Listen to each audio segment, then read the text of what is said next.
ہمارے دو دشمن ہیں جو ہمیں جادہ مستقیم سے ہٹانے کے لیے دن رات کوشاں ہیں، ایک نفس اور دوسرا شیطان۔ نفس اور شیطان دونوں دشمن ہمیں راہ حق سے ہٹانے کے لیے دن رات جد و جہد میں ہیں اور ہمارے خلاف مساعی جد و جہد اور محنت کر رہے ہیں۔ ان میں جو نفس ہے وہ بڑا دشمن ہے یا شیطان بڑا دشمن ہے؟ عمومی طور پہ تو یہ کہا جاتا ہے کہ شیطان نے ہمیں ورغلا دیا، لیکن شیطان جب خود ورغلایا گیا، شیطان جب شیطان بنا تو اس وقت کوئی دوسرا شیطان تو نہیں تھا جس نے شیطان کو ورغلایا، وہ نفس تھا جو شیطان کو بھی شیطان بنا۔ نفس نے اندر سے سر اٹھا کے کہا تھا نا، انا خیر منہ، میں بہتر ہوں، اور باقاعدہ دلیل کھڑی کر لی اس کے نفس نے، خلقتنی من نار وخلقتہ من طین، مجھے تو نے آگ سے پیدا کیا ہے، اسے تو نے مٹی سے پیدا کیا۔ مٹی افضل نہیں ہوتی، مفضول ہوتی ہے، اور آگ اٹھتی ہے اوپر کو جاتی ہے، یہ افضل ہے، لہٰذا افضل مفضول کو سجدہ کیسے کرے، میں سجدہ نہیں کروں گا۔ باقاعدہ اس کے نفس نے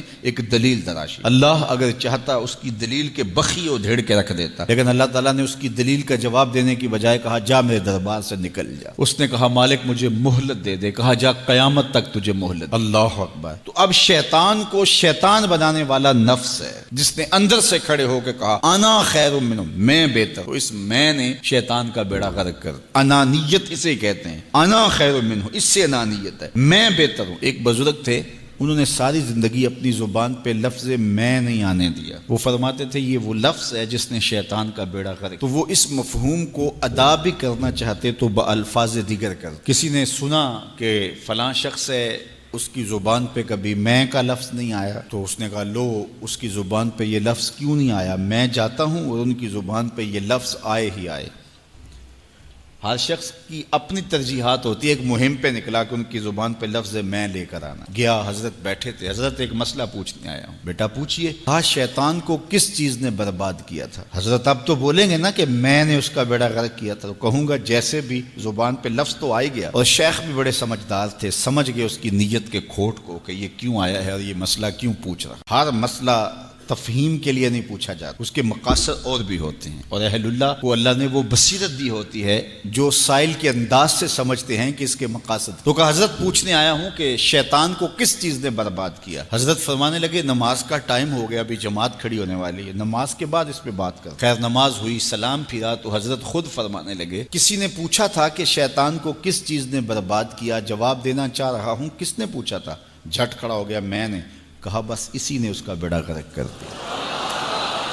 تو انانیت میں جو ہے یہ شیطان کو شیطان بنانے والی، نفس جس نے اندر سے سر اٹھایا اور کہا انا خیر منہ، میں بہتر ہوں، تو یہ شیطان کو شیطان بنانے والا نفس ہے۔ تو نفس شیطان سے بھی بڑا دشمن۔ اب ہمارے ساتھ دو بڑے دشمن لگے ہوئے، ایک شیطان اور دوسرا نفس، اور دونوں ہمارے باطن کو اجاڑنے کے لیے، ہمارے من کو بے چراغ کرنے کے لیے، ہمارے اندر کی روشنیاں بجھانے کے لیے دن رات کوشاں۔ ایک تنہا ناتواں اکیلی جاں، دو دشمنوں کے نرغے میں، اور دونوں دشمن بڑے تگڑے اور بہت طاقتور، اور ہر وقت ہمارے اوپر حملہ آور۔ الشیطان جاسم علی قلب ابن آدم فاذا ذکر اللہ خنس واذا غفل وسوس۔ حضرت نبی رحمت صلی اللہ علیہ وآلہ وسلم نے ارشاد فرمایا شیطان اولاد آدم کے دل پہ قبضہ جماتا ہے، اور جب بندہ غافل ہوتا ہے تو یہ وسوسے ڈالتا ہے، اور جب بندہ اللہ کا ذکر کرتا ہے تو یہ بھاگ جاتا ہے۔ تو شیطان وسوسہ اندازی کرتا ہے، باطن کو اجاڑتا ہے، من کو لوٹتا ہے۔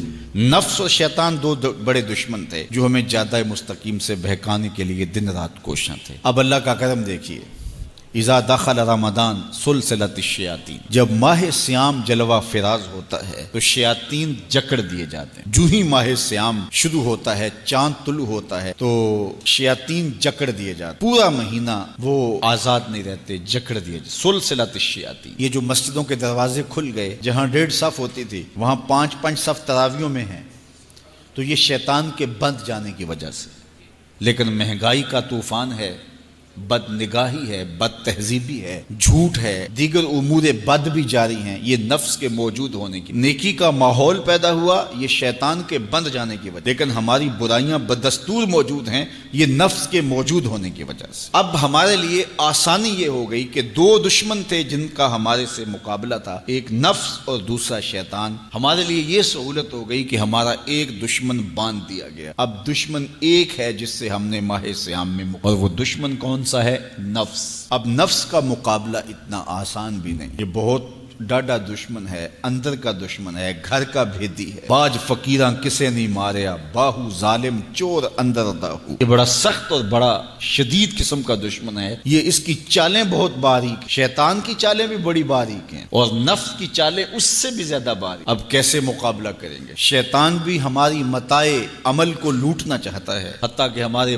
ایمان کو برباد کرنے پر تلا ہوا ہے، اور نفس بھی چالیں چل رہا ہے، اور ہم اپنی زندگی لاؤبالی میں گزارتے چلے جا رہے ہیں۔ ہمیں پتہ ہی نہیں کہ ہم موت کے کتنا قریب ہو رہے ہیں، اور شیطان ہمارے اوپر، نفس ہمارے اوپر حملہ آور ہے، اور یہ چاہتے ہیں ٹھیک ہے یہ چلتا رہے، یہ رسمی زندگی گزارتا رہے، کوئی بات نہیں، اس کے اندر کو ہم لوٹ لیں۔ اور یہ دونوں دن رات لگے ہوئے۔ ماہ سیام آیا تو ہمارا ایک دشمن بند گیا، ہمیں تھوڑی سی سہولت مل گئی۔ اب ایک ہی دشمن باقی ہے جس سے مقابلہ کرنا باقی ہے، اور وہ ہے نفس۔ اب نفس سے مقابلہ کیسے ہوگا؟ تو کسی ایکسپرٹ سے پوچھیں کہ جناب نفس ہے، ہم کمزور ہیں، شیطان دشمن ہمارا بندہ ہوا ہے، 2 محاذ کھلے تھے تنہا جان کے لیے، ایک محاذ بند ہو گیا، اب ایک ہی محاذ ہے، مقابلہ کرنا ہے تو کیسے کرنا؟ اللہ اکبر۔ تو ہم اقبال کی بارگاہ میں عرض کیا کہ آپ بتائیے۔ وہ کہنے لگے میں آپ کو اپنے مرشد مولانا رومی کے پاس لے جاتا ہوں۔ رومی کے پاس اقبال لے کر کے گئے تو رومی نے کہا کہ میں آپ کو ایک اور شخص کا پتہ بتاتا ہوں، اور وہ اتنا کامل ہے اور اس شعبے میں اس قدر ایکسپرٹ ہے۔ اس نے کہا ہفت شہر عشق را اتار گشت، ما ہنوز اندر خمیں یک کوچام۔ عشق کے 7 شہر حضرت شیخ فرید الدین اتار گھوم چکے ہیں، اور ہم پہلے شہر کی پہلی گلی کے کونے میں کھڑے ہیں۔ یعنی اتنا بڑا شخص شیخ فرید الدین علیہ رحمہ، تو کہا وہ بتائیں گے تمہیں کہ نفس کا مقابلہ کیسے کرنا ہے۔ رومی کہتے ہیں کہ وہ میرے بھی استاد ہیں، رومی کہتے ہیں کہ وہ میرے بھی ہادی و مرشد ہیں۔ جس عشق کے شہر میں داخل ہوا ہوں اور ابھی کونے پہ کھڑا ہوں، اس طرح کے 7 شہر وہ گھوم کے بھی آئے ہیں۔ آؤ ان سے پوچھتے ہیں کہ جناب نفس قابو کیسے کریں؟ تو شیخ فرید الدین اتار نے کہا نفس نتواں کشت الا باسے چیز، بات گوئم یاد گیرش اے عزیز۔ نفس نہیں مرتا، لیکن 3 اسلحے اگر آپ کے پاس ہوں تو یہ نفس ٹھہر بھی نہیں سکتا۔ غور سے سن لیجئے، روحوں میں اتار لیجئے، اور زندگی میں ہمارا مقصد ہے اس نفس کا مقابلہ کرنا۔ شیطان کا مقابلہ کرنا بھی ہمارا مقصد ہے، اور نفس کا مقابلہ کرنا بھی ہمارا مقصود زندگی ہے۔ ساری زندگی فریب میں ہم میں نہیں گزارنی، زندگی تیزی کے ساتھ گزر رہی ہے اور ہم آغوش موت میں اترنے والے ہیں۔ تو یہ ڈاڈے دشمن ہماری متاع عمل لوٹ رہے ہیں، ہمارے کیے ہوئے عمل کو عجب سے، تکبر سے، ریاکاری سے برباد کر دیتے ہیں۔ ہمیں پہلے عمل کی طرف جانے نہیں دیتے، پھر عمل کے اندر وسوسے ڈالتے ہیں، پھر عمل ہو جائے تو اس کو پھر برباد کرنے کی کوشش کرتے ہیں۔ کتنے ڈاڈے دشمن ہیں جن کے نرغے میں ہم پھنسے ہوئے ہیں۔ تو پھر ہمیں کوئی بندہ مل گیا ہے جو بتا رہا ہے کہ جناب اس کا مقابلہ ایسے کریں گے، تو پھر آج کی سن لیں ہم اور غور کر لیں اور اپنے اندر اتریں۔ تو شیخ فرید الدین اتار ہمیں بتا رہے ہیں، تو سنیے وہ کیا کہہ رہے ہیں۔ نفس نتواں کشت الا باسے چیز، نفس نہیں مرتا، یہ بڑا ڈاڈا ہے، لیکن 3 اسلحے اگر آپ کے پاس ہوں تو یہ ٹھہر بھی نہیں سکتا۔ وہ 3 اسلحے کون سے ہیں؟ خنجر خاموشی و شمشیر جو، نیزائے تنہائی و ترک ہجو۔ ایک خاموشی کا خنجر، دوسرا بھوک کی تلوار، اور تیسرا تنہائی کا نیزہ۔ یہ 3 اسلحے تمہارے پاس ہوں تو پھر نفس ٹھہر بھی نہیں سکتا۔ خاموشی کے خنجر سے نفس پہ وار کیا جا سکتا ہے۔ میرے اور آپ کے آقا و مولا نے فرمایا من صامتا نجا، جس نے خاموشی اختیار کی وہ نجات پا گیا۔ ہماری زندگی کے جتنے بھی برے اعمال ہیں ان میں سے سب سے زیادہ برے اعمال ہماری زبان کرتی ہے۔ ہمارے ہاتھ بھی گناہ کرتے ہیں، کسی پہ ظلم کریں تو گناہ کرتے ہیں، ہمارے پاؤں بھی گناہ کرتے ہیں، برائی کے اڈے پہ چل کے جاتے ہیں، ہماری آنکھیں بھی گناہ کرتی ہیں، ہماری سوچیں بھی گناہ کرتی ہیں، ہم حرام کمائیں کھائیں تو پیٹ بھی ہمارا گناہ کرتا ہے، لیکن سب سے زیادہ گناہ ہماری زبان کرتی ہے۔ جھوٹ یہ بولتی ہے، غیبت یہ کرتی ہے، بہتان یہ لگاتی ہے، گالی گلوچ سب و شتم یہ کرتی ہے، گلے شکوے کا انداز، ناشکری کا لہجہ یہ اختیار کرتی ہے۔ اسی لیے میرے اور آپ کے آقا و مولا نے فرمایا جو تمہارے 2 جبڑوں کے درمیان ہے، یعنی تمہاری زبان اور جو دو ٹانگوں کے درمیان ہے تمہاری پارسائی کی جگہ، ان دو چیزوں کی تم مجھے ضمانت دے دو، میں محمد تمہیں جنت کی ضمانت دے دیتا ہوں۔ تو اپنی زبان کی حفاظت کرنی ہے۔ دیکھیے یہ سننے کے لیے چیزیں نہیں ہیں محض، بلکہ ان پر ہم عمل کریں، اور آج سے ہی دیکھیے یہ موسم رحمت ہے، رحمت کی برکھا برس رہی ہے، اور یہ موسم نور ہمارے سیکھنے کے لیے ہے۔ تو ہم اپنے نفس کو کیسے قابو کریں گے؟ دو دشمن تھے، ایک بندھا ہوا ہے، چھوٹ کے کچھ نہیں کر سکے گا اگر نفس کو قابو میں کر لیا، اور اگر ہم نفس کنٹرول نہ کر سکے وہ تو جہنم کی آگ میں اور زنجیروں میں جکڑا ہوا پیچ و تاب کھا رہا ہے کہ یہ جو ٹوپیاں پہنے ہوئے مسجدوں میں جاتے ہو نا، میں عید کے دن نپٹ لوں گا تم سے، وہ تو اور نفس کے ساتھ مل کے ہمارا بیڑا غرق کرے گا اور ہمیں اور دور کر دے گا، اور ہماری باطنی اساس اور بنیاد اور کمزور کر دے گا۔ اس لیے ضرورت ہے کہ ہم اپنے نفس کو ان دنوں کے اندر کمزور کریں۔ اس کا پہلا نسخہ کیا ہے؟ خاموشی کا خنجر۔ آپ جب خاموشی اختیار کریں گے، زبان کو صرف ضرورت کے لیے استعمال کریں گے، تو پھر نتیجہ کیا ہوگا کہ آپ کے گناہ بہت کم ہوں گے، جھوٹ کم ہوگا، غیبت نہیں ہوگی، بہتان تراشی نہیں ہوگی، دیگر اعمال جو زبان کے ذریعے سے صادر ہوتے ہیں، اور ہم گناہوں میں اضافہ کرتے چلے جاتے ہیں۔ تو زبان کو اگر کنٹرول میں کر لیں گے، اللہ اکبر، حضور علیہ الصلوۃ والسلام نے زبان کے کنٹرول کرنے کی تلقین کی، اور یہ بغیر ہڈی کے گوشت ہے، اس کو سنبھال لیا جائے، 32 دانتوں میں جکڑ کے رکھی گئی زبان ہے، لیکن یہ پھر بھی قابو میں نہیں رہتی۔ اس کو کنٹرول میں کر لو، اس کو قابو میں کر لو۔ ایک روایت میں آتا ہے جب صبح ہوتی ہے تو سارے اعضائے بدنیاں زبان کے آگے ہاتھ جوڑتے ہیں کہ بی بی تو نہ کچھ کرنا، تیری وجہ سے ہم سزائیں کاٹیں گے اور اذیتیں پائیں گے۔ تو زبان کو قابو میں کرنا، اور اس کا علاج کیا ہے؟ خاموشی۔ من صمت نجا، جو خاموش ہوا وہ نجات پا گیا۔ خنجر خاموشی، خاموشی کا خنجر ہو تو نفس کے لیے بہت بڑا وار ہے۔ دوسری بات، شمشیر جو، بھوک کی تلوار۔ بھوک کے ذریعے نفس کشی ہوتی ہے۔ نفس کا مقابلہ بھوک سے ہم کر سکتے ہیں، چونکہ جب بھوک ہوگی تو اس وقت بہت ساری خواہشات جو ہیں وہ دم توڑ جائیں گے۔ اللہ کے محبوب علیہ السلام کا ایک فرمان سنیے، بالخصوص نوجوانوں کے نام۔ یا معشر الشباب من استطاع منکم الباء فلیتزوج فإنه اغض للبصر واحسن للفرج فمن لم یستطع فعلیہ بالصوم فإنه له وجاء۔ فرمایا اے جوانوں کے گروہ، تم میں سے جو نکاح کرنے کی طاقت رکھتا ہے وہ دیر نہ کرے، جلدی نکاح کر لے۔ کیوں کہ نکاح نگاہ اور پارسائی کی جگہ کا محافظ ہے، تمہاری نظر کو بھی محفوظ کرے گا اور تمہاری پارسائی، تمہاری عصمت کے جوہر کو بھی محفوظ کرے گا۔ تو اگر کسی کے پاس استطاعت ہے تو وہ نکاح کرنے میں دیر نہ کرے۔ فَإِن لَمْ يَسْتَطِعْ، اور اگر کوئی طاقت نہیں رکھتا، اس کے حالات ایسے نہیں ہیں کہ وہ نکاح کر پائے، فَعَلَيْهِ بِالصَّوْمِ، تو فرمایا وہ کثرت کے ساتھ روزے رکھے۔ فَإِنَّهُ لَهُ وِجَاءٌ، روزے اس کے لیے قاطع شہوات ہیں اور اس کی مشکلیں آسان کرنے والے ہیں۔ تو نوجوانوں کو اگر استطاعت نصیب ہو جائے تو وہ شرم نہ کریں، وہ نکاح کی طرف بڑھیں تاکہ ان کی عصمت کے جوہر کی حفاظت ہو سکے۔ لیکن کسی وجہ سے نکاح میں تاخیر ہے تو پھر وہ کثرت کے ساتھ روزے رکھیں۔ روزوں کی کثرت گناہ سے، شہوات سے، برائی سے، گناہوں سے انسان کو بچاتی ہے۔ تو کثرت کے ساتھ روزے رکھے جائیں تو روزہ بھوک جو ہے وہ نفس کشی کا ایک مؤثر ترین علاج ہے، اور یہ میرے اور آپ کے آقا و مولا نے بیان فرمایا۔ تو بھوک کی تلوار جو ہے یہ نفس کشی کا ایک مؤثر ذریعہ ہے، اور نفس کا سر کاٹنے کے لیے بھوک کی تلوار ہمیں ہر وقت حمائل کیے رکھنی چاہیے، اور ہر وقت اپنے ساتھ لٹکا کے رکھنا چاہیے۔ کثرت کے ساتھ ہمیں روزے رکھنے چاہیے۔ تیسری بات فرمایا نیزہ تنہائی، تنہائی کا نیزہ۔ جب آپ عمومی طور پہ مجلسی زندگی میں ہوں گے تو بہت ساری خطائیں اور بہت سارے گناہ مجلسی زندگی میں آپ سے سرزد ہوں گے، تو جب آپ تنہائی اختیار کر لیں گے تو بہت سارے گناہوں سے بچ جائیں گے۔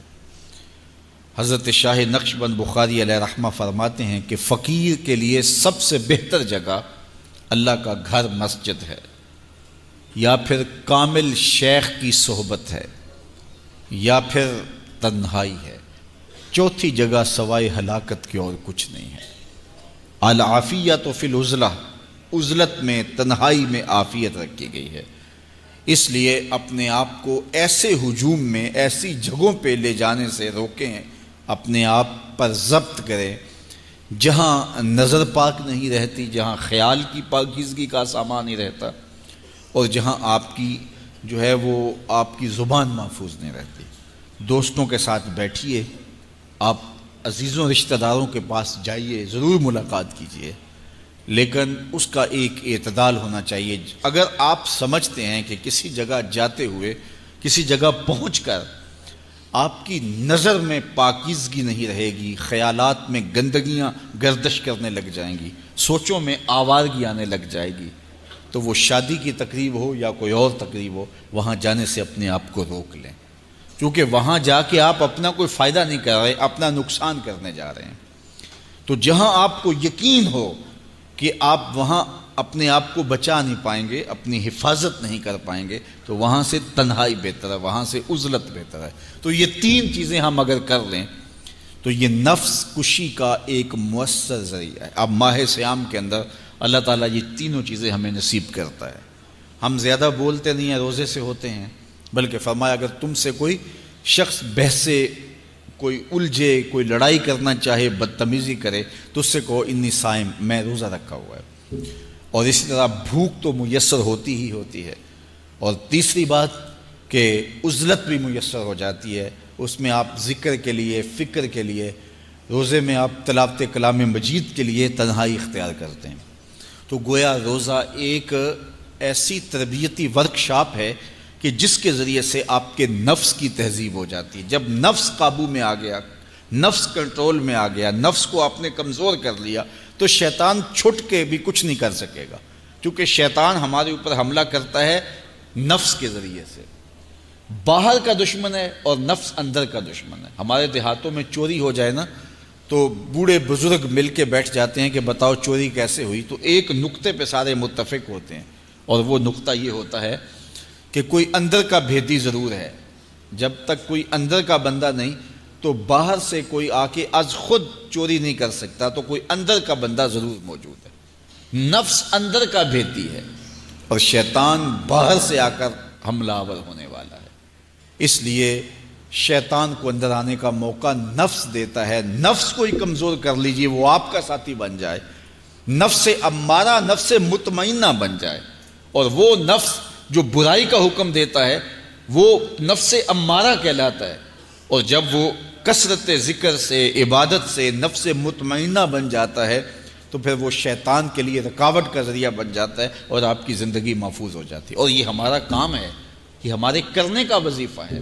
دیکھیے حضرت انسان کو اللہ نے اختیار دیا، زندگی دی، فہم دیا، ادراک دیا، گناہ کی قوتیں اور نیکی قوتیں ساری اس کے ساتھ لگی ہوئی ہیں۔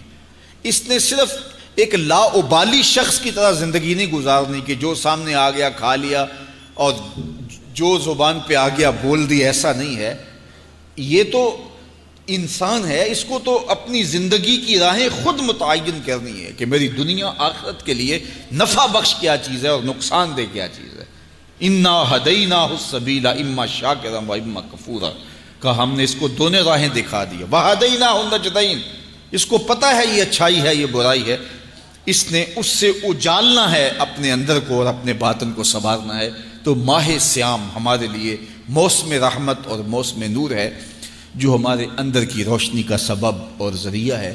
تو آئیے یہ موسم اللہ نے ہمیں نصیب کیا، قرآن مجید کی کثرت سے تلاوت کریں، نفس کمزور ہوگا، تنہائی اختیار کریں، نفس کمزور ہوگا، اپنی زبان پہ قابو کر لیں، نفس کمزور ہوگا، بھوک تو ہم روزے کی وجہ سے کاٹتے ہی کاٹتے، نفس کمزور ہوگا۔